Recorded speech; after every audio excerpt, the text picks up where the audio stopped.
That's a little flyer for one of my first competitions back in 1989, and I won that one. First up will be number 101, Shawn Alexander.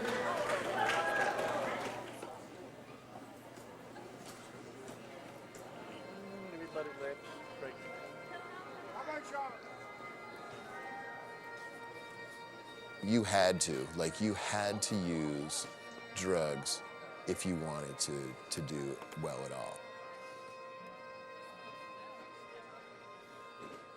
I come from the kind of background and mentality that you do whatever you do to succeed.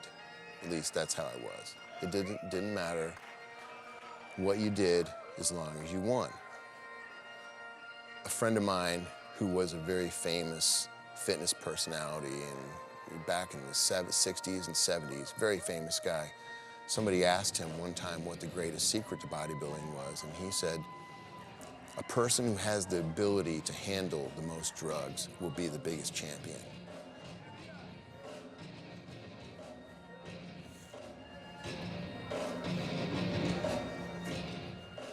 I was really insecure when I was a kid.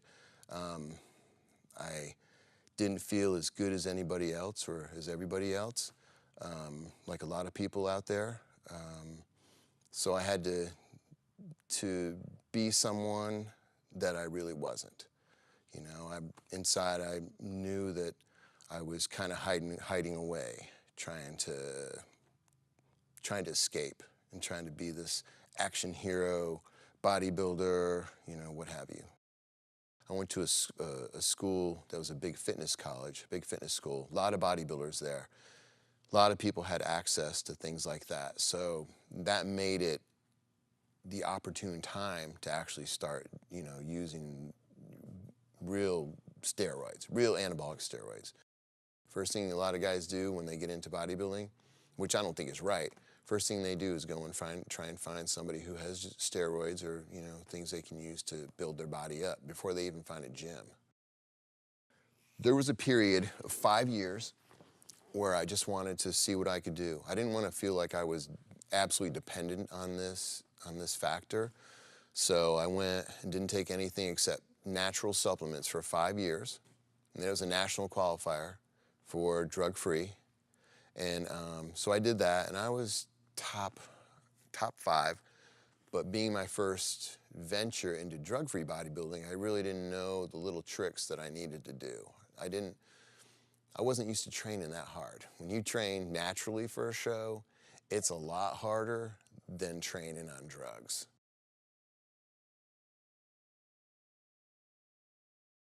I was beating everybody on drugs, so I didn't really at that point want to go backwards. So I tried it. I said I did it. I felt good about my experience, but I knew that that's not the way that I wanted to go if I wanted to have a career.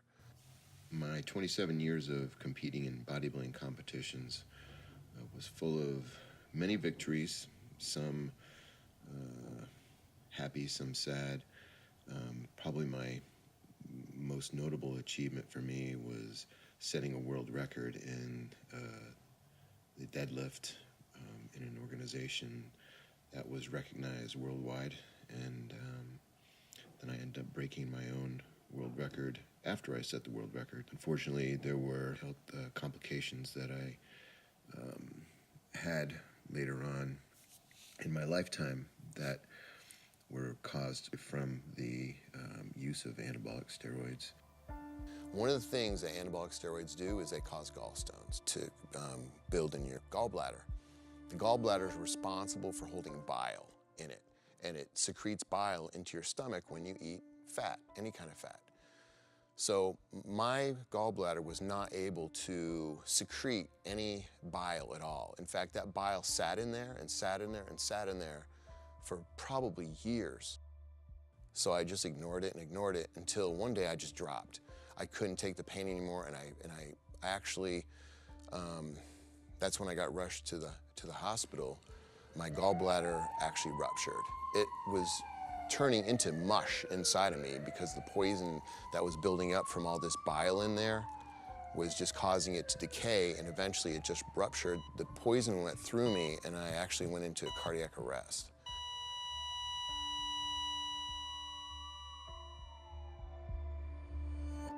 When the whole thing was over, the addiction to ego was so strong that yes, I started to use testosterone again, very small amount, to try and get myself back to where I was. So I was in the gym, and I had this vacuum thing sucking my wound closed with tubes running, sucking all the fluid out of the wound. And I'm sitting on the bench doing curls, trying to start my workouts so that I could get back to where I was. When I competed, I would just really take it when I was getting ready for a show, and then I would just taper off of it, and I really didn't take anything. But as I got older, I was like, well, you know, I'm in my 40s or whatever. I can use testosterone therapy, so I just started taking testosterone therapy all the time and not checking my red blood cell count. I thought I was finally starting to come back from all of the surgeries, and I can remember I took a picture of myself, and I thought, wow, I'm finally getting there. And then I noticed how red my skin was, and I knew that wasn't normal. So a couple days later was when I found out about my red blood cell count being super high. That was my problem. My blood was like motor oil. And so I needed to take care of that, and I knew I had to take care of that. I was feeling the symptoms. To me, in my mind, that was the moment. I was like, no, no more. No more testosterone therapy, no, none of that for me anymore, so.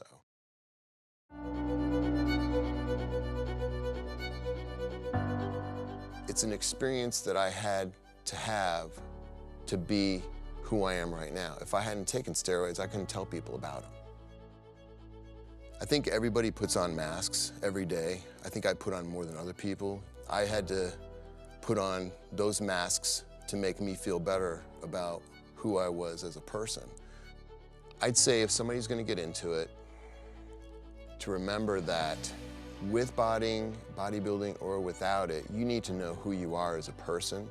Don't get into bodybuilding and use that as a crutch through life. Bodybuilding is not gonna make a person happy. It's a cool thing to do to make yourself be more confident, to be healthier, to feel good about how you look, but don't use it to create a person. Don't hide behind it, you know. I love training. It just makes me feel good. I've always been into working out my whole life. I still want to look good. I still want to feel good about myself. I still fight the whole ego thing, like a lot of people do, where you look in the mirror and you just want to be a different person.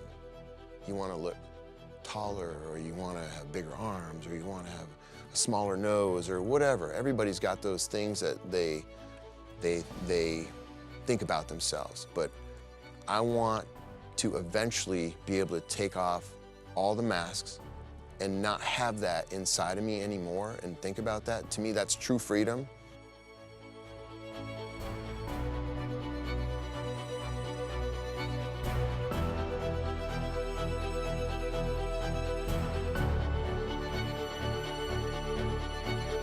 It's a tough sport, you know. You really abuse your body a lot. So, is the abuse that you do worth an $8 trophy? I don't know. I learned a lot about life, competing. I learned about myself as a person, and then in the end, I learned how I didn't want to be and what I didn't want to represent. I've wanted to bring these out and back and throw them in the dumpster many times. I just haven't been able to do it yet, but I think someday I'll probably be able to.